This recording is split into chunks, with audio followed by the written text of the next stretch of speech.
அனைவருக்கும் வணக்கம். சற்று முன் வெளியான முக்கிய அறிவிப்பு.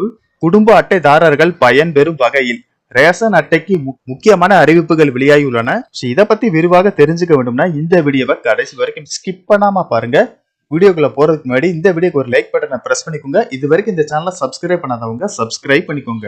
தமிழ்நாட்டில் பொது விநியோக திட்டத்தின் கீழ் குடும்ப அட்டைதாரர்களுக்கு ரேஷன் கடைகள் மூலமாக அரிசி இலவசமாகவும் துவரம்பருப்பு, சீனி, கோதுமை, சமையல் எண்ணெய் உள்ளிட்ட அத்தியாவசிய பொருட்கள் மலிவு விலையில் வழங்கப்பட்டு வருகிறது. மேலும் தீபாவளி மற்றும் பொங்கல் பண்டிகையை முன்னிட்டு குடும்ப அட்டைதாரர்களுக்கு பண்டிகைக்கு தேவையான இலவசமாக அத்தியாவசிய பொருட்கள் மற்றும் பரிசு தொகை வழங்கப்பட்டு வருகிறது.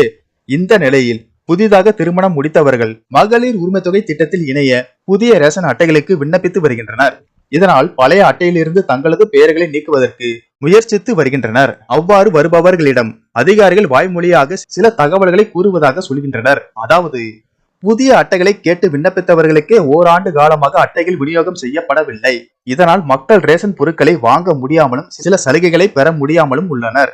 அச்சிடப்பட்டு வைக்கப்பட்ட ரேஷன் அட்டைகளை வழங்காத நிலையில் புதிதாக அட்டைகளுக்கு விண்ணப்பிக்க நினைத்து பழைய அட்டையில் இருந்து பெயர்களை நீக்குவதை பரிசீலனை செய்யுங்கள் என்று கூறுவதாக சொல்கிறார்கள்.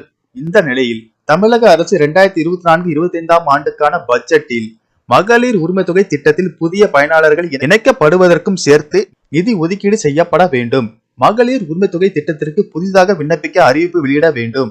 புதிய ரேஷன் அட்டைகளை அரசு விரைந்து விநியோகம் செய்ய வேண்டும் என மக்கள் கோரிக்கை விடுத்து வரும் நிலையில் இது குறித்து அமைச்சர் பெரியகருப்பன் கூறுகையில், கலைஞர் உரிமை தொகை பெறுவதற்கு புதிய குடும்ப அட்டைகள் கேட்டு பலரும் விண்ணப்பித்துள்ளனர். எனவே குறிப்பிட்ட காலத்திற்கு நிறுத்தி வைக்கப்பட்டிருந்த நிலையில் உரிய ஆய்வுகளை மேற்கொண்ட பிறகு புதிய குடும்ப அட்டைகள் வழங்கும் பணி தொடங்கும் என்று அமைச்சர் தெரிவித்துள்ளார்.